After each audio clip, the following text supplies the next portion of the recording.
Good morning students. Last class में हम वायुदाब के लंबवत और क्षैतिज वितरण की बात कर रहे थे।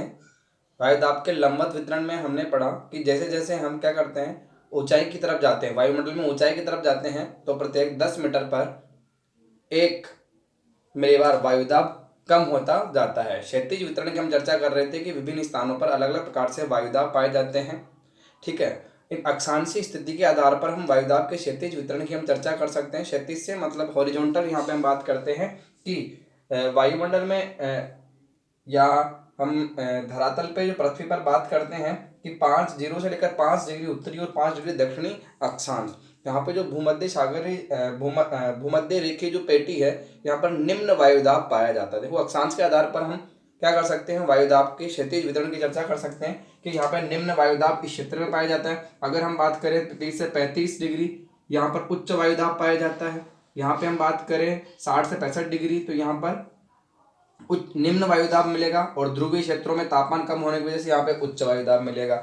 वही हम दक्षिणी गोलार्ध में भी चर्चा करें कि 0 से 5 डिग्री जो दक्षिणी अक्षांश है, यहाँ पर भूमध्य रेखीय निम्न वायुदाब पेटी, यहाँ पे निम्न वायुदाब मिलता है। ठीक है, यहाँ पर उच्च वायुदाब पाए जाते हैं। 60 से लेकर 65 तक निम्न वायुदाब पाए जाते हैं। और ध्रुवीय क्षेत्र जहाँ पर तापमान कम होता है, उच्च वायुदाब पाए जाते हैं। यानी वायुदाब की दृष्टि से हम स्थायी रूप से भी क्या कर सकते हैं, क्षैतिज वितरण का जब हम अध्ययन करते हैं, स्थायी रूप से भी हम चर्चाएं करते हैं किस प्रकार से वायुदाब विभिन्न स्थानों पर अलग अलग पाया जाता है। 0 डिग्री के आसपास निम्न वायुदाब, क्योंकि यहाँ पे तापमान ज्यादा होता है। ध्रुव के आसपास वायुदाब उच्च पाए जाते हैं। और पवनों का जो प्रवाह का क्रम है वो कैसा रहता है, उच्च वायुदाब से निम्न वायुदाब की ओर। पवनों का जो प्रवाह क्रम कैसे रहता है, उच्च वायुदाब से निम्न वायुदाब की ओर। यानी निम्न वायुदाब ये क्षेत्र पवनों को आकर्षित करते हैं। निम्न वायुदाब क्षेत्र पवनों को आकर्षित करते हैं। हमारा अगला टॉपिक है पवनों की दिशा व वेग को प्रभावित करने वाले बल।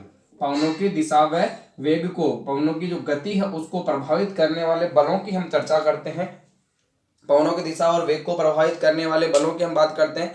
हमें ये तो पता है कि पवनें उच्च वायुदाब से निम्न वायुदाब की ओर चलती है, तो ये क्या कारण है जो इन पवनों के चलने के लिए या पवनों की गति के लिए जिम्मेदार होते हैं। ठीक है, इन्हीं कारणों की हम चर्चा करते हैं। सबसे पहले हम बात करें दाब प्रवणता बल की। दाब ग्रेडियंट, प्रेशर ग्रेडियंट जो फोर्स है, दाब प्रवणता बल है, इसकी हम बात करें कि विभिन्न स्थानों पर अलग अलग प्रकार से वायुदाब पाए जाते हैं। अलग अलग प्रकार के वायुदाब पाए जाते हैं, कहीं पे कम है कहीं पे ज्यादा है। तो पवनें उच्च वायुदाब से निम्न वायुदाब की ओर चलती है।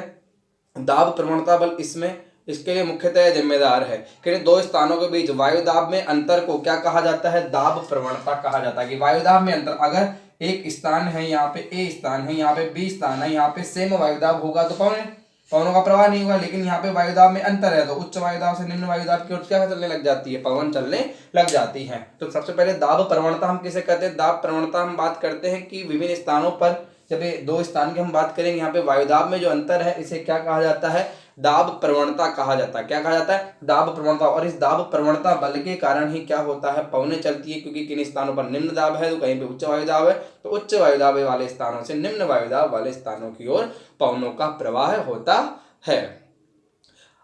अगर हम समदाब रेखाओं की बात करें तो समदाब रेखाएं क्या होती है, समान दाब वाले स्थानों को मिलाने वाली रेखाओं को समदाब रेखाएं कहा जाता है। अब समदाब रेखाएं जितनी नजदीक होगी, दाब प्रवणता क्या होगा, उतनी ही अधिक होगी। अगर हम किसी क्षेत्र विशेष की चर्चा करें कि समदाब रेखाएं जहां पर जितनी नजदीक होगी, यहाँ पे इस क्षेत्र में समदाब रेखाएं नजदीक है, 1016, 1017, 1018, 1019, 1020। ठीक है, तो यहाँ पे दाब प्रवणता बल क्या होगा, अधिक होगा। और वहीं हम बात करते हैं समदाब रेखाएं दूर दूर होगी, यहाँ पे 1017 मिलीबार दाब प्रवणता है, यहाँ पर 1018, यहाँ पर 1019। तो यहाँ पे दाब में अंतर क्या हो रहा है ना, कम हो रहा है। तो यहाँ पे जो पवने हैं वो उनके चलने का क्रम धीरे रहेगा। और अगर हम बात करते हैं समदाब रेखाएं पास पास में है, तो पास पास में है तो यहाँ पर क्या होगा, दाब में अंतर दो स्थानों के मध्य में अधिक होगा और दाब प्रवणता बल यहाँ पे कार्य करेगा और पवनें उच्च दाब से निम्न दाब की ओर इस प्रकार से चलती या उनकी गति अधिक होती है। अगर दाब में अंतर कम है, दाब प्रवणता बल कम कार्य करेगा और पवनों की गति बिल्कुल धीमी होगी। और पवनों की गति वेग की हम चर्चा करते हैं अधिक कब होगी, जब समदाब रेखाएं पास पास में होगी, दाब प्रवणता बल या दाब प्रवणता अधिक होगी। ठीक है, तो दाब प्रवणता क्या कर रही है, दाब प्रवणता पवनों के संचलन के लिए या पवनों की गति के लिए मुख्यतः जिम्मेदार होती है।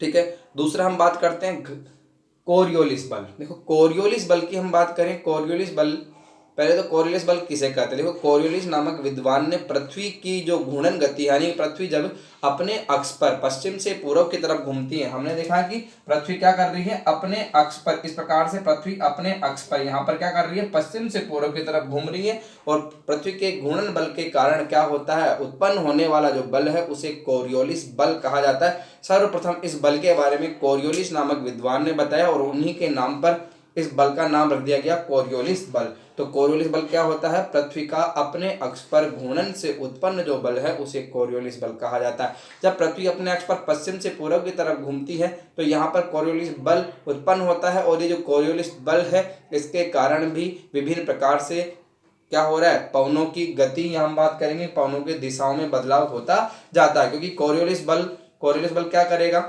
विभिन्न जगह पर ये जो घूर्णन बल है पृथ्वी का, ये क्या करता है, वायुदाब, विभिन्न वायुदाब वाले स्थानों पर उच्च वायुदाब वाले स्थानों से निम्न वायुदाब वाले स्थानों की तरफ परमाणु के संचलन के लिए जिम्मेदार रहता है।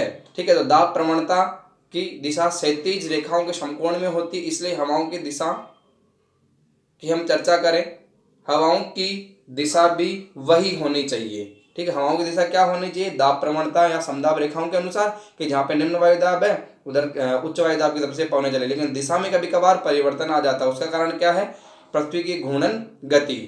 किंतु पृथ्वी की घूर्णन गति के कारण उत्पन्न कोरियोलिस बल में हवाओं की दिशा में क्या हो जाता है, विक्षेपण हो जाता है। और हवाओं की दिशा में विक्षेपण की अगर हम चर्चा करें, हवाओं की दिशा में इस कोरियोलिस बल के कारण क्या हो जाता है, विक्षेपण हो जाता है।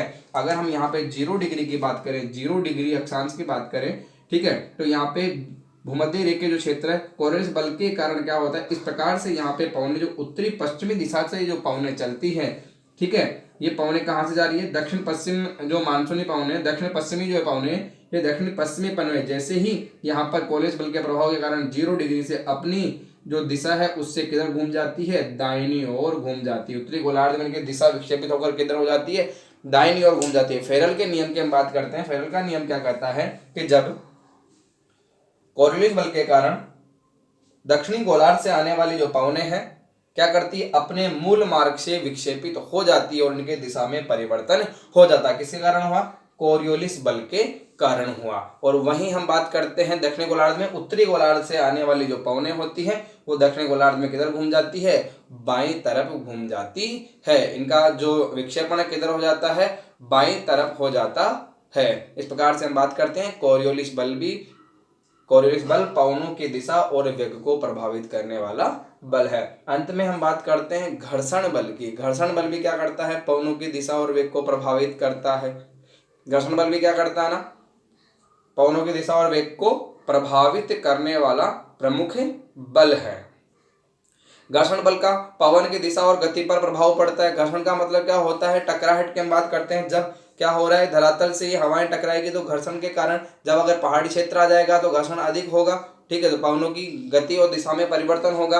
जब हवाएं धरातल के नजदीक से होकर चलती है तो घर्षण बल क्या होगा ना, ज्यादा प्रभावी होगा। बिल्कुल धरातल के नजदीक से और ऊपरी स्तर पर चलेगी तो घर्षण बल क्या होगा ना, कम प्रभावी होगा।